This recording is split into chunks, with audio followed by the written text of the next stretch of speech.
Friends friends அனைவருக்கும் என்னோட இனிய வணக்கங்கள். அப்புறம் ஃப்ரெண்ட்ஸ் எல்லாரும் நல்லா இருக்கீங்களா? இன்னைக்கான வீடியோ என்னன்னா, இப்போ வெயிலோட தாக்கம் வந்துட்டு ரொம்ப அதிகமாக இருக்கு. அப்படி இருக்கிறப்ப நாம் வெயில்ல இருந்து நாம் எப்படி தப்பிக்கணுங்கிறது, நம்மளை நம்ம உடம்ப வெயிலோட தாக்கத்திலிருந்து எப்படி நம்ம உடம்ப பாதுகாத்துக்கணுங்கிறத பற்றி சின்னதாக நான் உங்களுக்கு ஒரு டிப்ஸ் சொல்கிறேன். நீங்கள் அதை ஃபாலோ பண்ணுங்கள். கண்டிப்பாக வெயிலோட தாக்கத்திலிருந்து உங்களுக்கு நல்ல ரிசல்ட்டு உங்களுக்கு கிடைக்கும். சரிங்களா? அது வேறு எதுவும் இல்லை. இப்போ வெயிலோட தாக்கத்தினால குழந்தைங்களுக்கு, கை குழந்தைங்களுக்குலாம்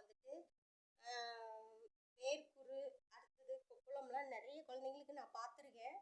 வேர்க்குரு, கொப்பளம் இதெல்லாம் நிறைய போடுது. அப்படி இருக்கிறப்ப என்ன பண்ணும், கை குழந்தைங்களுக்குலாம் நைட்டு தூங்குறப்ப இந்த தொப்புள்ளையும் உச்சந்தலை இருக்குது பாருங்கள், உச்சந்தலையிலையும் கொஞ்சம் விளக்கெண்ணெய் வச்சு விட்ருங்க. டெய்லியும் விளக்கெண்ணெய் வச்சு விட்டிங்கன்னா அந்த வெயிலோட தாக்கம் கம்மியாக இருக்கும். சரிங்களா? அடுத்து இந்த வெயிலோட ஹீட்டுனால குழந்தைங்க யூரின் போகிற இடத்துல ரொம்ப கடுக்கும். அப்போ உச்சா விட்றப்ப குழந்தைங்க ரொம்ப சிரமப்பட்டு கத்துவாங்க. அப்படி இருக்கிறப்ப நீங்கள் என்ன பண்ணுறீங்க, நைட்டில் டெய்லியும் தொப்புள்ளையும் உச்சந்தலையிலையும் கொஞ்சம் லைட்டாக விளக்கெண்ணெய் வச்சு விடுங்க. சனிக்கிழமை இப்போ வெயிலோட தாக்கம் அதிகமாக இருக்கறனால வாரம் சனிக்கிழமை நீங்கள் குழந்தைங்களுக்கு கண்டிப்பாக எண்ணெய் தேய்ச்சி குளிப்பாட்டி விடுங்க. ஏன்னா இப்போ அக்னி நட்சத்திரம் ஆரம்பிச்சிருக்கு. அதனால் வெயிலோட தாக்கம் ரொம்ப ஹை லெவலில் இருக்குது.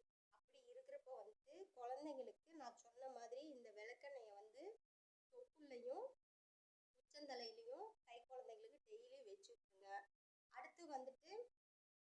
அடுத்தது அதை விட ஒரு 4 வயசு 5 வயசுக்கு 3 வயசுக்கு மேலே உள்ள குழந்தைங்களுக்கு முடிஞ்ச வரைக்கும் தண்ணி அதிகமாக குடிக்க சொல்லுங்கள்.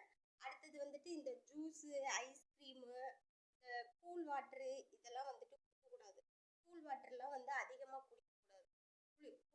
கூல் வாட்டர்னா அதாவது எப்படின்னா ஐஸ் வாட்டர் அதிகமாக குடிக்கக்கூடாது. ஐஸ் வாட்டர் அதிகமாக குடிச்சிங்கன்னா நம்ம உடம்புல கட்டி வராமல் இருந்தாலும் இந்த ஐஸ் வாட்டர்லாம் அதிகமாக நீங்கள் குடிச்சிங்கன்னா அந்த ஐஸோட பவர் நம்ம உடம்புல ஏதாவது ஒரு மூலையில் தங்கி இருந்து அது ஒரு கட்டியாக வர்றதுக்கு நிறைய வாய்ப்பு இருக்குது. நிறைய பேர் வெயிலோட தாக்கம் தாங்க முடியாமல் எங்கே பாரு ஐஸ் வாட்டர் வாங்கி தான் குடிக்கிறாங்க. தயவு செஞ்சு ஐஸ் வாட்டர் குடிக்காதீங்க. ஐஸ் வாட்டர் குடிச்சிங்கன்னா கண்டிப்பாக நம்ம உடம்பு நல்லா ஹெல்த்தாக இருந்தாலும் ஏதாவது ஒரு மூலையில் கட்டி வர்றதுக்கு நிறைய வாய்ப்பு இருக்குது. நிறைய பேர்த்துக்கு இது தெரியாது. இருந்தாலும் என்னோட வீடியோ பார்த்துட்டு நீங்கள் தெரிஞ்சுக்கோங்க. சரிங்களா? அடுத்து அந்த மாதிரி இருக்கும் குழந்தைங்களுக்கு முடிஞ்ச வரைக்கும் நீங்கள் வெள்ளரி பிஞ்சு, தர்பூசணி, அடுத்தது இளநீர், இது நான் சொன்ன 2 வயசுக்கு மேலே உள்ள குழந்தைங்களுக்கு அதிகமாக கொடுங்க.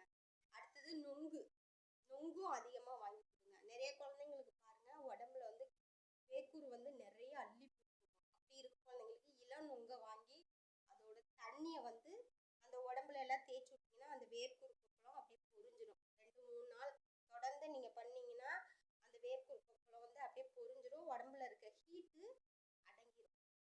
சரிங்களா? இது 2வது டிப்ஸு. கை குழந்தைங்களுக்கு சொல்லிட்டேன். அதுக்கு மேலே உள்ள குழந்தைங்களுக்கு சொல்லிட்டேன். அடுத்தது இப்போ பெரியவங்களுக்கு. இப்போ பெரியவங்களுக்கு வெயில் தாக்கத்தினால யூரின் போகிறப்ப ரொம்ப கடுக்கும். நிறைய பேர்த்துக்கு அதே மாதிரி பெரியவங்களுக்கும் சரி, மாசமாக இருக்கவங்களுக்கும் சரி, இந்த வெயில் தாக்கத்தினால யூரின் போகிறப்ப ரொம்ப கடுக்கும்.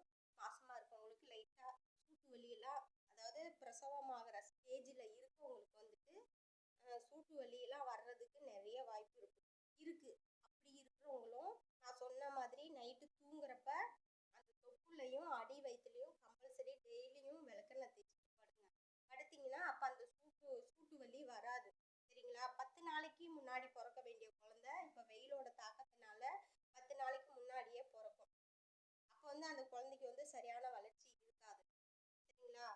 அதுக்காக மாசமாக இருக்கவங்க நைட்டு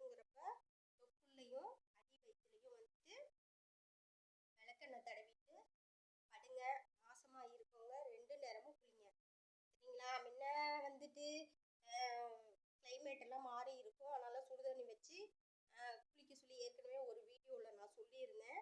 ஆனால் இனி வந்துட்டு அப்படி குளிக்கக்கூடாது. 2 நேரமும் குளிங்க. பச்சை தண்ணியில் குளிங்க.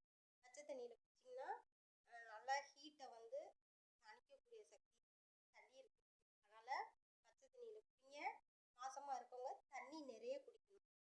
இளநீர், நான் சொன்ன மாதிரி இந்த நுங்கு, தர்பூசணி, வெள்ளரிக்காய் இதெல்லாம் வந்து அதிகம் எடுத்துக்கோங்க. ஏன்னா குழந்தைக்கு வந்து வெயிலோட தாக்கத்தினால நம்மளே சாதாரணமாக நம்ம இருக்கவங்களே ஒரு நாளைக்கு எத்தனை சொம்பு தண்ணி குடிக்கிறோம். அப்படி இருக்கிறப்ப நம்ம வயிற்றுல வளர்கிற குழந்தையும் வந்துட்டு தண்ணியில் தான் வளருது. இப்போ வந்து நம்மளுக்கும் தண்ணி தேவை, நம்ம வயிற்றுல வளர்கிற குழந்தைக்கும் தண்ணி தேவை.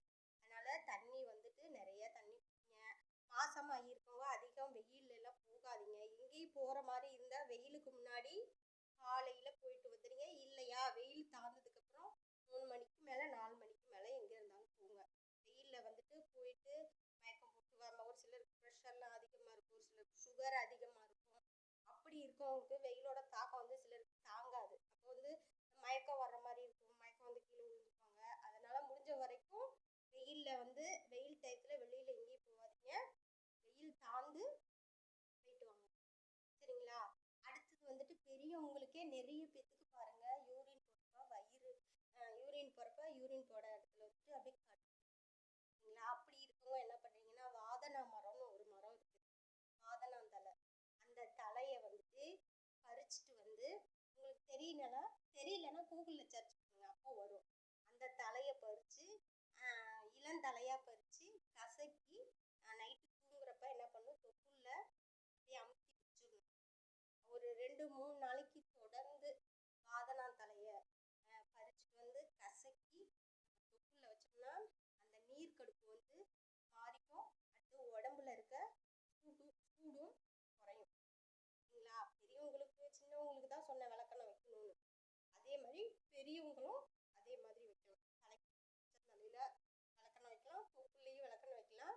மெயினாக இந்த நீர்க்கடுப்பு உள்ளவங்க வந்துட்டு நான் சொன்ன இந்த வாதனாந்தலையை பறித்து கசக்கி நைட்டு தூங்குறப்ப தொப்புல வச்சுக்கிட்டிங்கன்னா அந்த நீர்க்கடுப்பு வந்து மாறிக்கும். ஃப்ரெண்ட்ஸ், நான் சொன்ன கருத்து உங்களுக்கு